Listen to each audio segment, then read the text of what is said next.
بسم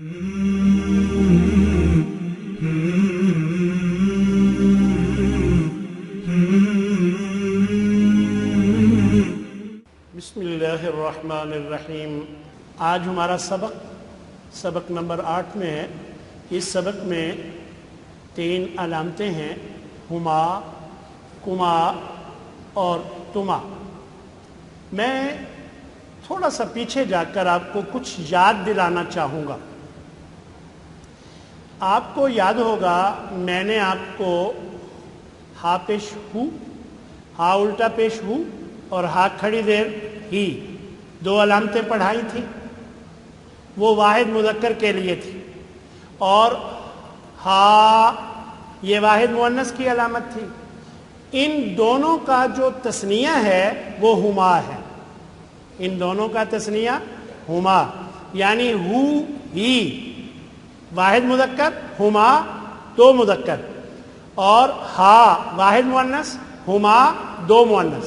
تو گویا ہما مذکر مؤنث دونوں کے لیے استعمال ہوتا ہے۔ اچھا، اسی طرح ابھی ہم نے 2 علامتیں پڑھی تھیں۔ پچھلے سبق میں ہم نے 2 علامتیں پڑھی تھی، کاف زبر کا مذکر کے لیے اور کاف زیر کی مؤنث کے لیے۔ اب کما جو ہے ان دونوں کا تثنیہ ہے۔ تثنیہ کا مطلب جو 2 کو ظاہر کرے۔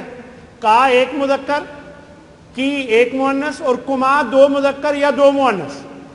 کیوں جی، بات واضح ہے؟ اسی طرح ذرا تھوڑا سا اور پیچھے جائیں تو آپ نے 2 علامتیں پڑھی تھی، وہاں 4 تھیں، ان میں سے 2 کا ذکر کرنا چاہوں گا۔ تا زبر تا، تا زیر تی۔ تا زبر تا مذکر کی علامت تھی اور تا زیر تی مؤنث کی علامت تھی۔ ان دونوں کا جو تثنیہ ہے وہ تما ہے۔ تو آج کا جو سبق ہے دراصل اس کا پیچھے سے تھوڑا سا تعلق تھا، تو جس کو میں نے واضح کیا ہے: ہما، کما، تما۔ اب یہ تینوں علامتیں دیکھیے، کبھی اسم کے آخر میں، کبھی فعل کے آخر میں، کبھی حرف کے آخر میں آتی ہیں اور تعداد میں 2 ہونے کو ظاہر کرتی ہیں۔ اور یہ عربی زبان کی خصوصیت ہے، کسی دوسری زبان میں 2 ہونے کے لیے الگ فعل یا کوئی لفظ نہیں ہوتا، ایک واحد اور ایک سے زیادہ جمع۔ عربی زبان میں یہ خصوصیت ہے جس میں 2 ہونے کو ظاہر کیا جاتا ہے اور اس کو تثنیہ کہا جاتا ہے۔ تو دیکھیے، ہما، اب یہ جہاں پر بھی استعمال ہو، چاہے اسم کے ساتھ ہو، چاہے فعل کے ساتھ ہو، چاہے حرف کے ساتھ، ہر جگہ اس کا ترجمہ ان دونوں کیا جاتا ہے۔ ہر جگہ کیا ترجمہ کیا جاتا ہے؟ ان دونوں۔ اب مثلا دیکھیے، ربہما، ان دونوں کا رب، یہ مذکر کے لیے بھی ہے، مؤنث کے لیے بھی ہے۔ اسی طرح ولیہما، ان دونوں کا دوست یا ان دونوں کا ساتھی۔ نفعہما، ان دونوں کا فائدہ۔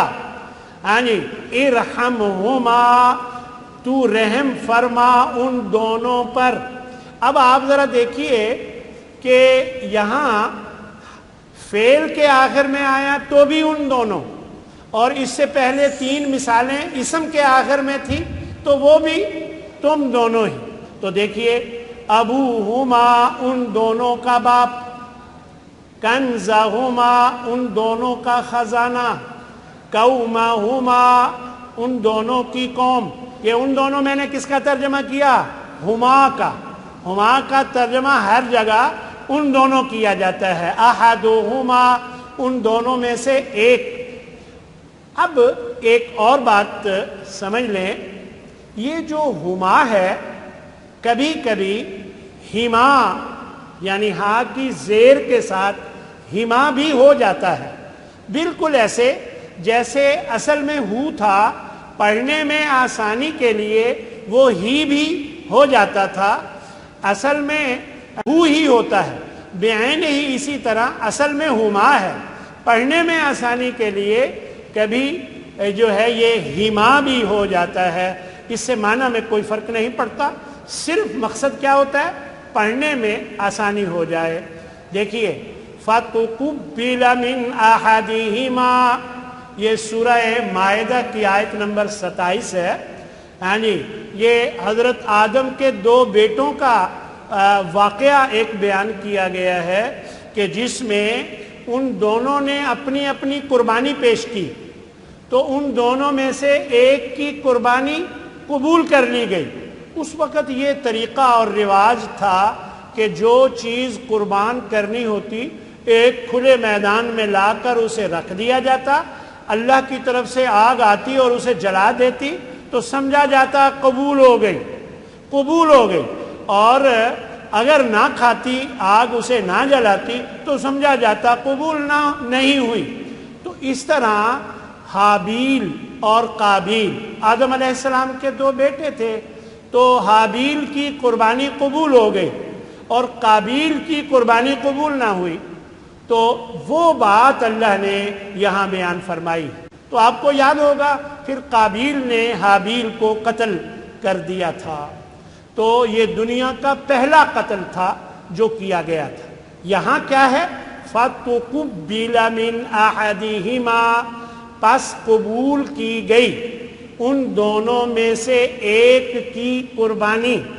پس قبول کی گئی ان دونوں میں سے ایک. یہ ان دونوں میں نے کس کا ترجمہ کیا؟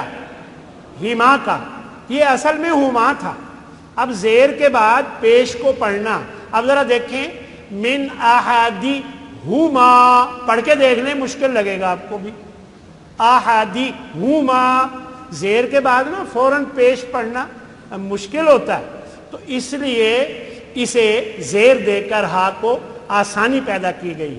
ہاں, آپ نے خود نہیں کر لینا کہ مجھے مشکل لگ رہا تھا تو میں نے ایسے کر لیا. ایسے ہرگز آپ نے خود نہیں کرنا.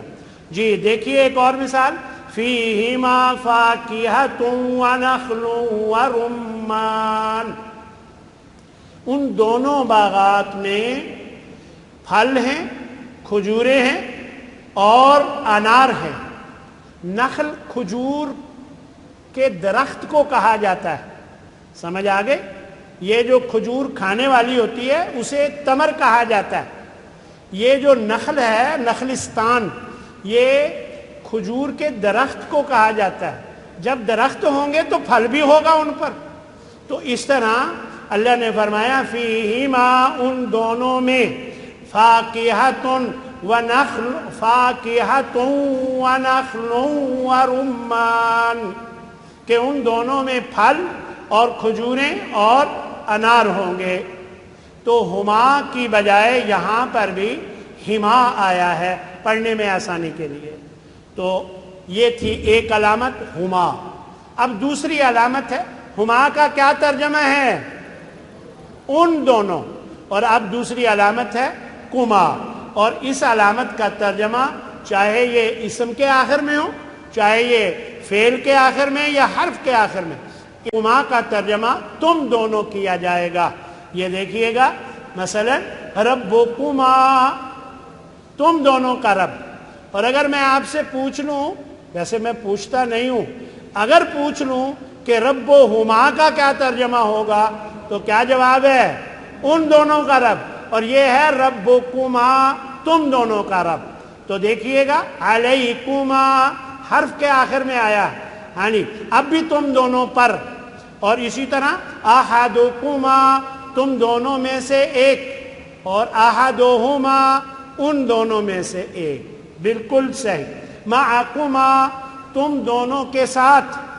قلوبکما, تم دونوں کے دل. اسی طرح اتبعکما, اب فعل کے آخر میں آیا, یعنی اس نے پیروی کی تم دونوں کی. تو یہاں ہر جگہ, چاہے اسم کے آخر میں, چاہے فعل کے آخر میں, چاہے حرف کے آخر میں, ہر جگہ کیا ترجمہ ہو رہا ہے؟ تم دونوں. یہ 2 علامتیں میں نے بتا دی, ہما ان دونوں اور کما تم دونوں. دیکھیں کما کے بارے میں آپ کو یاد ہوگا, میں نے یہ بتایا کہ یہ اسم, فعل, حرف تینوں کے آخر میں آ جاتا ہے. اب جو علامت آ رہی ہے تما, یہ ترجمہ اس کا بھی تم دونوں ہے, لیکن یہ علامت صرف فعل کے آخر میں آتی ہے.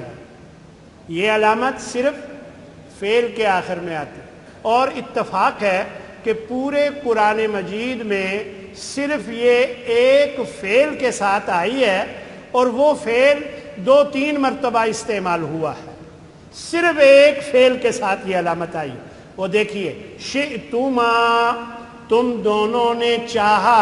اور جب حضرت آدم اور حوا کا واقعہ آتا ہے نا کہ اللہ نے انہیں ایک درخت سے منع فرمایا کہ اس کا پھل نہیں کھانا، اور باقی جس جگہ سے تم دونوں چاہو کھاؤ، وہاں پر فرمایا ہے اسو شئتما، جہاں سے تم دونوں چاہو۔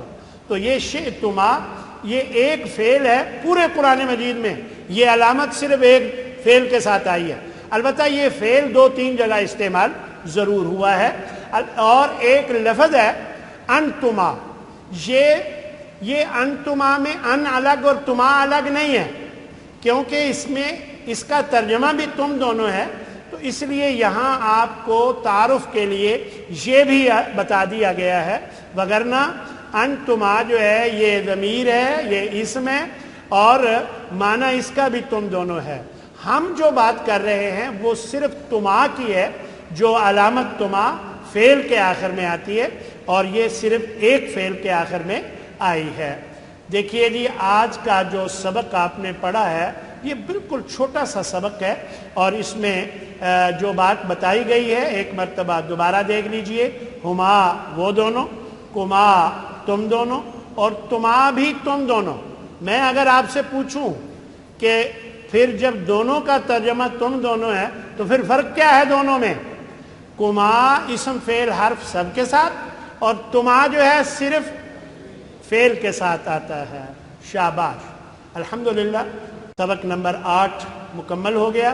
وآخر دعوانا ان الحمدللہ رب العالمین۔